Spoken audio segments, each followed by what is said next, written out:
Welcome to the Fantasy Football Hub YouTube channel. Today I'm joined by the BigManBakar's to preview double game week 33. It's a big one, Bakar. I'm happy to speak to you and get as much info and advice as I possibly can from you, and I hope the viewers are the same.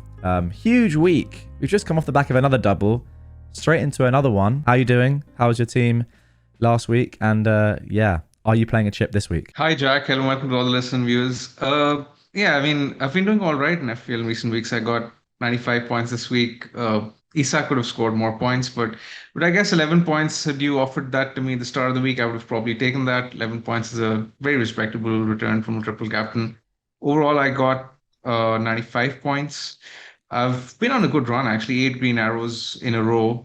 So I'm sort of glad that I'm making good inroads at this stage of the season, and hopefully with 2 chips still intact, I can continue doing so. Yeah, strong week. Strong week indeed. Murphy the hero.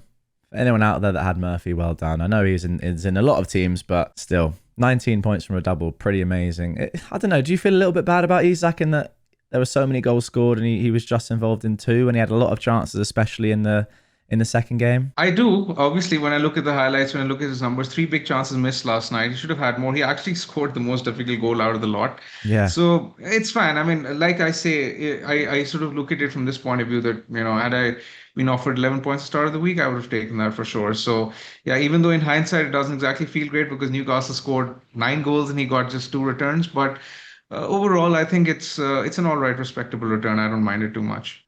I'm chuffed to bits with Murphy though, because he was actually a very sort of decent differential for me. A lot of people had Rodgers in that position, some point with double Newcastle defense. So yeah, I'm really happy with the Murphy selection. Yeah, he did super well. Him and Barnes were the ones, and the fact that they got so many points, I do feel like maybe you could have wanted a bit more from Isak. I was pretty happy that he didn't do that well, just as someone that didn't triple captain him. But yeah, when Barnes is getting, how many points did he get? 28 or something, 27, and Murphy got 19. Maybe could have got a little bit more, but anyway, that's gone now. Let's move on to this week. There's a team on screen, and it looks all right. Now, the first question I've got for you is, how many transfers do you have? Yeah, so I have 3 transfers, and I don't have anything in the bank. So 0.0 and 3 transfers, and I think I've sort of strategically planned for this week to be one where I sort of go more aggressively. I've been saving transfers since my wild card. I haven't even sold Gabriel at this point. Yeah. And it was, strategically because I wanted to ensure that by game week 33, which is a week where I will bench boost, because thankfully there haven't been any injuries in the squad as such apart from Gabriel. And I can now afford to, let's say, bring in more double game week players this week, and with a view of then free hitting in game week 34, because if I'm bench boosting this week, obviously I'll be maximizing the doublers, and the doublers will then be blanking at 34. So 34 becomes more of a natural free hit week for me as I'll be bench boosting. Okay, so a lot of the team already looks good, to be honest. I mean, the fact that you went with Martinez and Henderson for this bench boost, I think this is now the time where you're like, yeah, it looks strong. It's always good to have a doubling keeper, just because keepers are a little bit unpredictable, and having a doubling keeper is I think it gives you the best chance of getting one of those unpredictable hauls. Who knows? Henderson, Bournemouth at home could happen. Pen save from Martinez would be nice. Yeah, I mean, with Martinez, the probability is slightly higher, I guess, as compared to the average standard keeper. Yeah, as well. So anything from Martinez would be nice. For but sure. Yeah, I mean, my bench isn't strong at all. But you're right in the sense that the save points and the appearance points. I mean, I'm not expecting anything with the Villa defense. I have Martinez and Gonza. But even the appearance points, save points, they all add up. If I get the odd, let's say, attacking return from Konza, or the attacking let's say the odd bonus from Martinez, then I'll take it. But overall, I'm not expecting too much from the bench boost. Close to, let's say, 12, 13 points would be my estimate. Okay. But it's still something. So I'll take that. And a lot of people actually who bench boosted this week would rightly feel hard done by, because a lot of them had Arsenal defense, Nottingham Forest defense, Brighton defense, and all these picks actually backfired. So I sort of do come to this with the realization that even though my triple captain didn't do that well, a lot of the bench boosted didn't perform that well as well. So similarly, again, even if the bench boost this week gets me like 10, 12 points, so be it. It's fine. Yeah, I mean, I suppose my bench boost got 26 points, but we're not all as talented as me. And I think the majority of the viewers would agree with that. So let's talk about your team then, and the potential transfers out. Palmer, not been good. Fulham away, single game week. Evan Nilsson, Palace away. Livramento, Villa away, Murphy potentially Villa away. Isak also has that game, of course, and then Gabriel is the one who you have to sell. So with 3 free Yeah. transfers, just run me through what you're currently thinking. Yeah. So I'll talk about the single game week players first because you brought them up. I will be keeping Evan Nelson. I have no plans of selling him because Bournemouth could double in 36, which is actually likely. So Yeah, I think Evan Nelson is fine. I think he was unlucky not to get a return against Fulham. He hit the he should have crossbar. scored that I mean, chance. Yeah, he's so central to their attack at this point that Palace were abysmal last night. And to be very honest, I do think that their focus is now on the FA Cup semi, and they've kind of just like they're not exactly focusing on the league as much. So I'd expect Bournemouth to actually potentially get a result in that game, and if they do, then there's a good chance that Evan Nelson is involved. So I like the idea of keeping Evan Nelson. He'll be on the bench. Apart from that, Salah, of course, as Leicester is a he's a great player to own. Isak, I will keep as well because I would have considered Watkins as an alternative, but I do think that uh, Watkins and Rashford will play a game each in each of those two games. So Watkins isn't really in consideration just because of his minutes. Yeah, my transfers this week.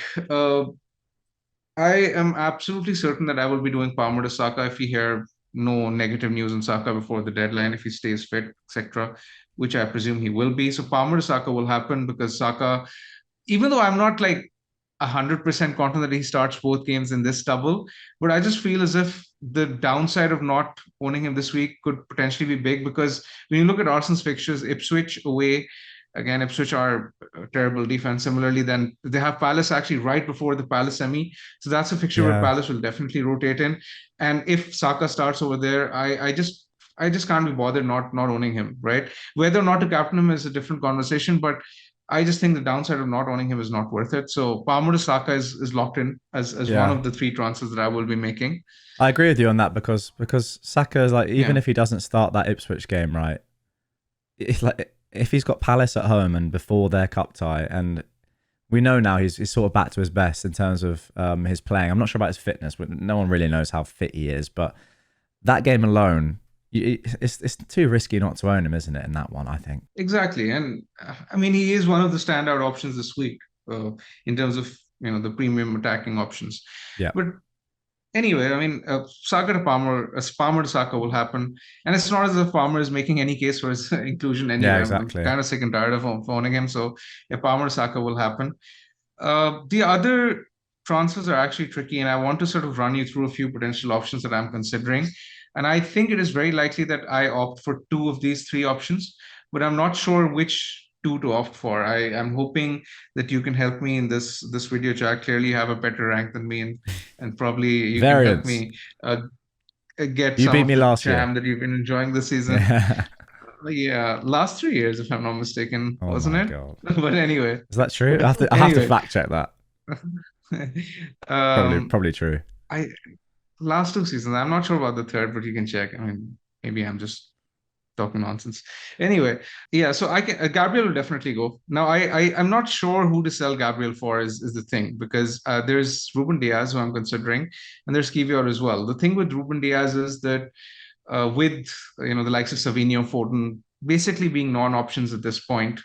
I would ideally like to have a City defender as my third option, especially considering that City could potentially double in 36 as well. Yeah. Their recent defensive numbers have actually improved since Diaz and Guardiola have been playing last 7-8 games. They're conceding big chances at a far um, lesser rate as Okay. compared to how frequently it was earlier.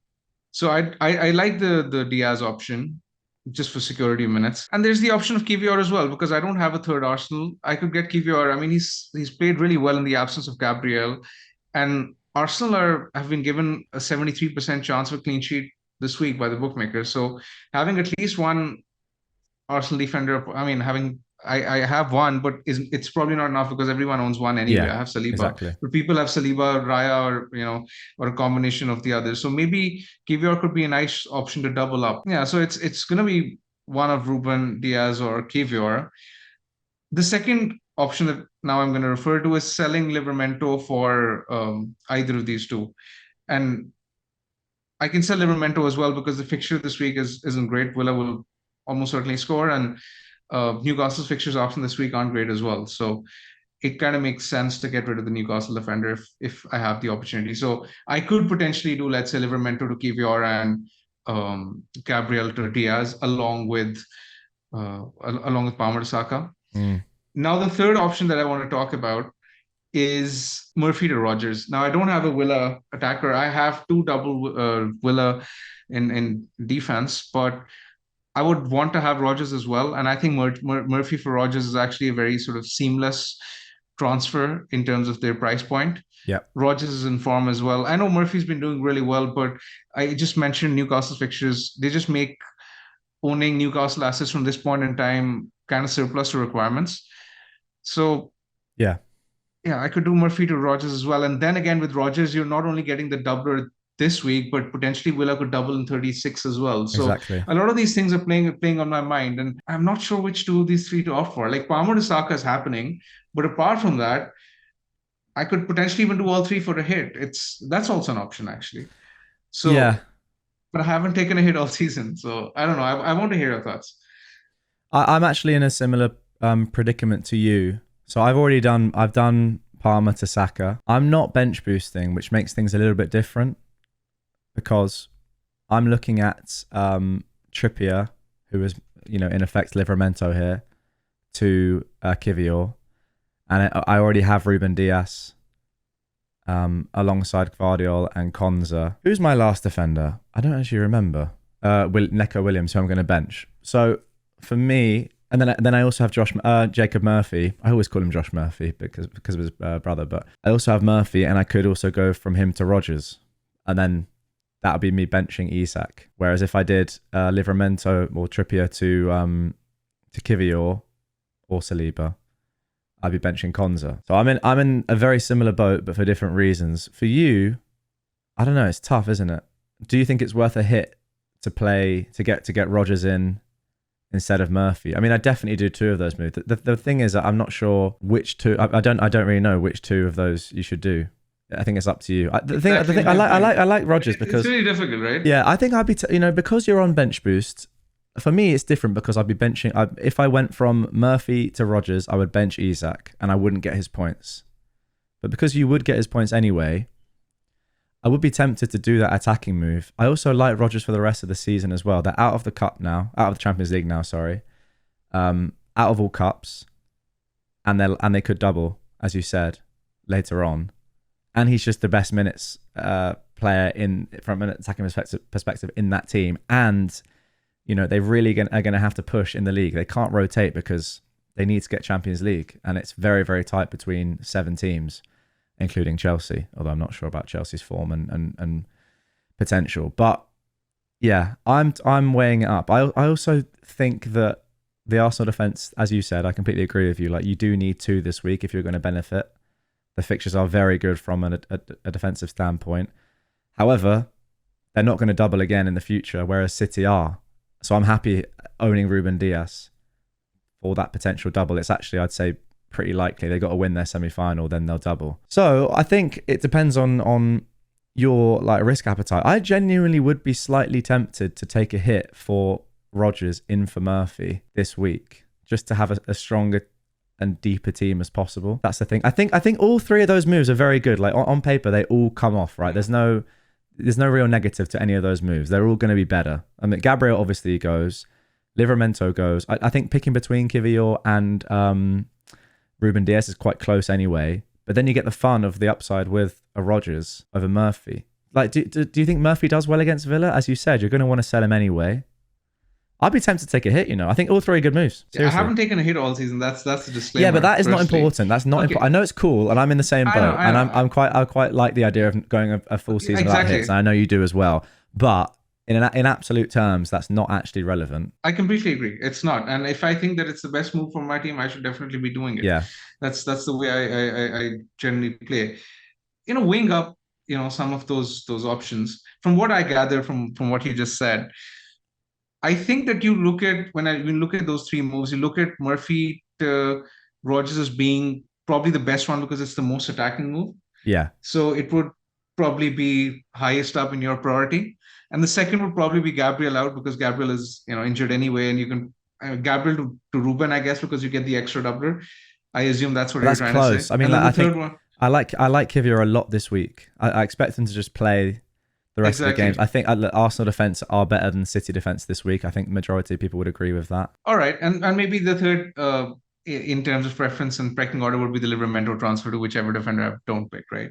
Because I wanted to mention something else as well, and it's actually quite pertinent. While I can take a hit to maximize my doublers this week, and then maximize, I'm potentially maximizing doublers in 36 as well. I don't run the risk of having too many doublers in 36 because I will be left with barely any players to play in 37, right? That would be a very tricky spot for me because then I'm locking myself into hits in 37 as well.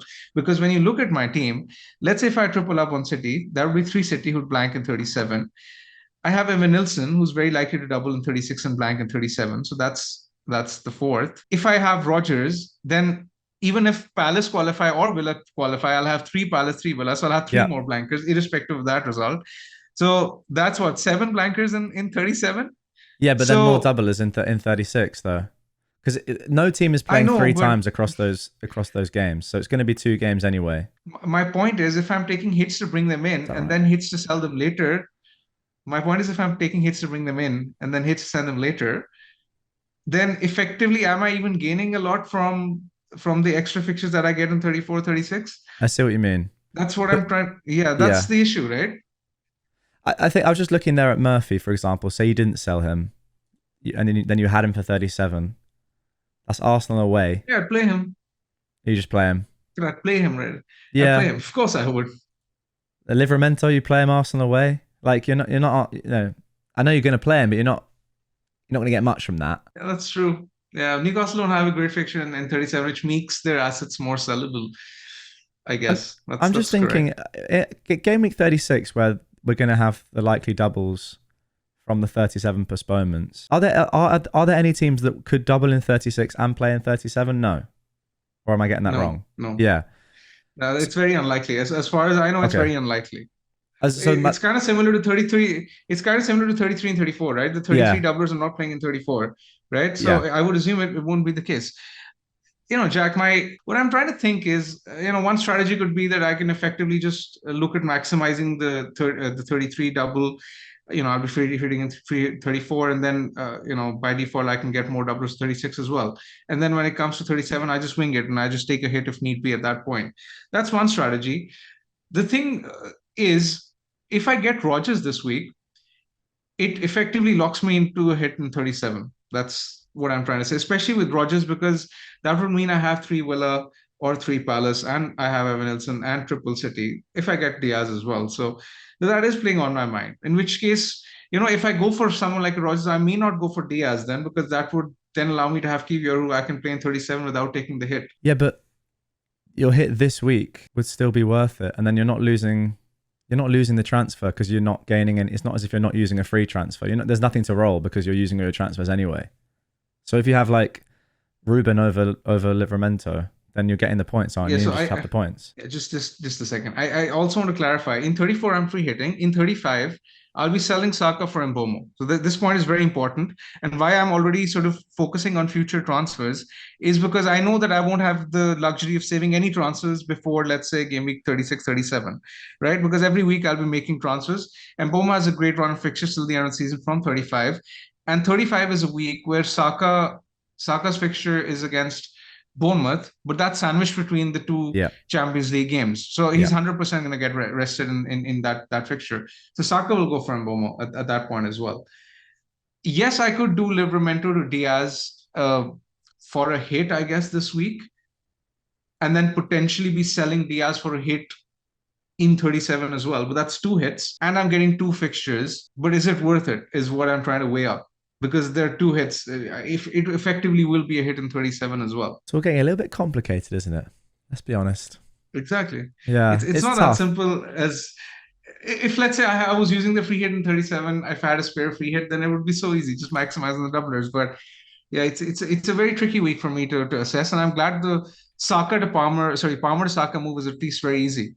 I would actually like to hear the thoughts of the listeners in the comments as well, because it's a very tricky predicament for me this week, and I think it's gonna be the trickiest of the season. I don't think I'll face a very tricky decision in the run-in because most of the transfer pick themselves. But this is actually a very tricky decision. I've put all those moves in. So let's say you do take the hit this week. It gives you a very strong bench. Martinez, Isak, Konza, Evan Nilsson. That's good to bench boost with. And you're on a -4, and the team looks very, very strong. You know, the lowest predicted points in your entire team is your keeper, 6.9. That's excellent. 34 you free hit. 35 you've done Saka to Mbermo here, which means at 36 you have no free transfers. You'll be getting a lot of doublers. I mean, we're not sure exactly what will happen there. Let's have a look at 37 then. So Henderson potentially won't be playing. Martinez potentially won't be playing. Gvardiol might not be. Konza might not be. Diaz might not be.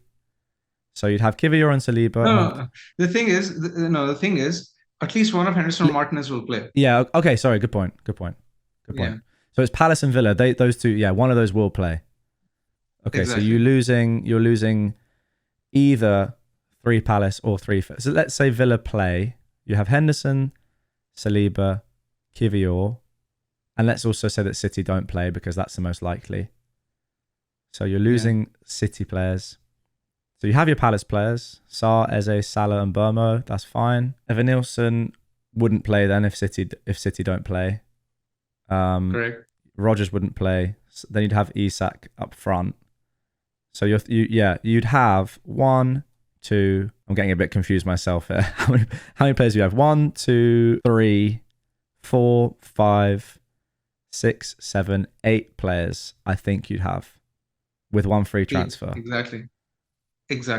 That's and now exactly if you didn't, so if you didn't do these moves, Murphy to Rodgers, you'd have Murphy. So you'd have him against Arsenal away, or you'd have Livramento against Arsenal away. What else is there? Like, surely you still do that, and then maybe you take another hit. You got 1 free transfer. So that get it to 9. Yeah. So I want to raise another point.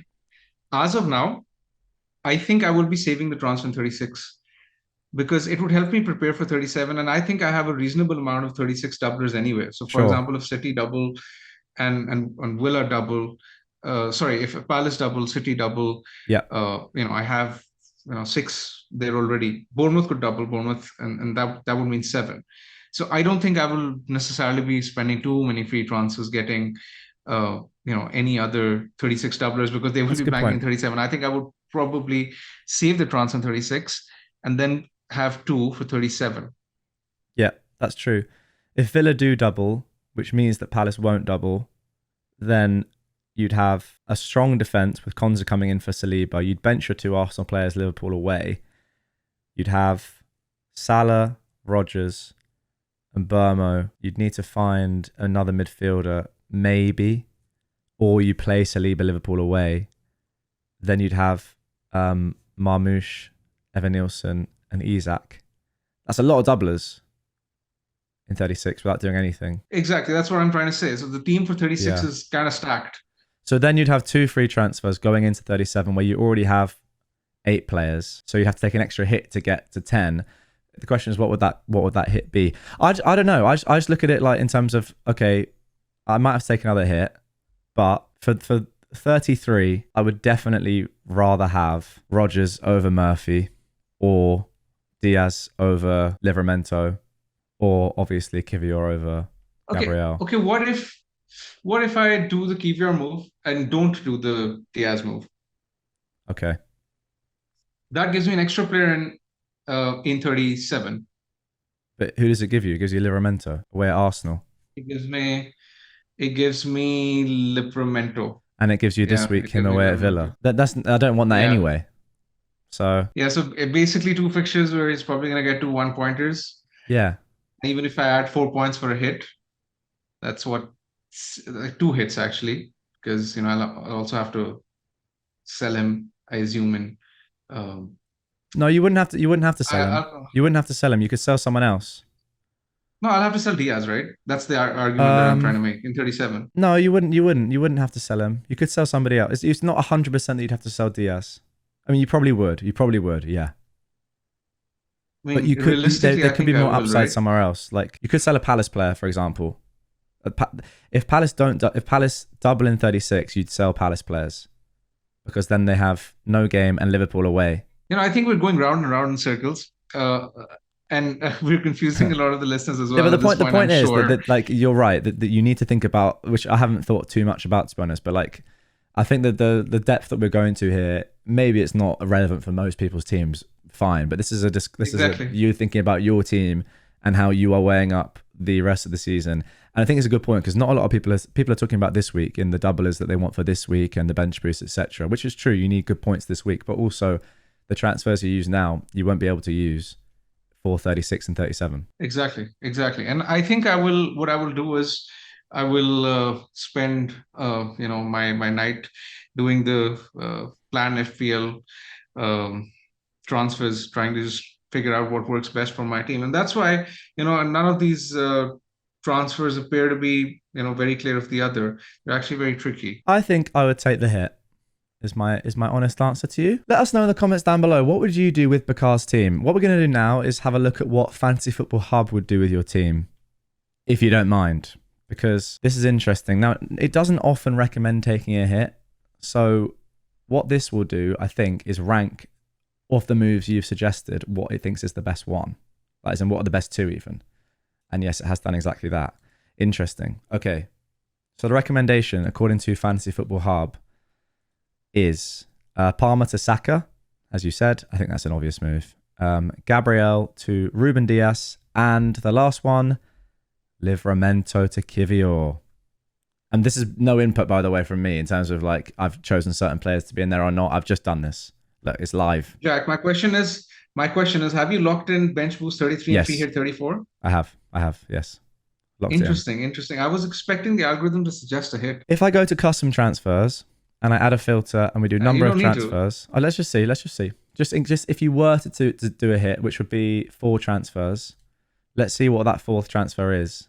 I imagine this will be I'm pretty Murphy to sure. Rodgers. Exactly. I am almost certain it will be that. Yeah, which doesn't really help you that much, I suppose. Yeah, exactly. Or Yeah, at like, least it's Murphy to Rodgers. Yeah. Well, I mean, there you go, right? what are you going to do? It's tough. It's a coin toss this week, right? Just Yeah. goes to show it is. But anyway, I think enough of my team. I think let's speak a bit about captaincy. Before we get onto that, I just want to think say, that's if you're in a similar position to Bakar, and we've gone on a bit about his team, but I think it's worth it. Like this is what we love about FPL. These sort of discussions where you get into the minutia and you just, it's so sort of like granular and almost atomic, the level of detail that we go to talking about players in a fantasy game. But I love it. So if you are not sure as well and you want to see for your own team the recommendations that Fantasy Football Hub's AI have, link down below. Sign up and you will see this lovely screen personalized to your team. So if you don't know what to do, then get some help from Fantasy Football Hub AI. Alternatively, like I just use it when I think I know a good move for my team and I just sort of like I'm fact checking it based on predicted points and data. And for Bakar right there, hasn't really helped, but at least he said he's thinking about things in the right way. We saw with FPL Salah in yesterday's video, it supported him entirely with what he was thinking. So I think it's good to do. Okay, mate, let's, as you said, talk about captaincy. What are you thinking? I think it's another tricky decision this week. I think it comes down to what your assessment of Saka's minutes are. As mentioned earlier, Arsenal's fixtures are very favorable. So if you think that Saka starts both, I think he's the best captain. If not, then Marmoush is right there as a relatively safe. But what do you expected minutes think? choice. I am currently on Saka. I think he will start, Same. but I'm not very confident in my selection, and it's not one which is locked in. And it's something, if I can be convinced otherwise, I could go Marmoush. But I think if the deadline was 5 minutes away, I think I would be going with Saka. Yeah, I'm on Saka as well.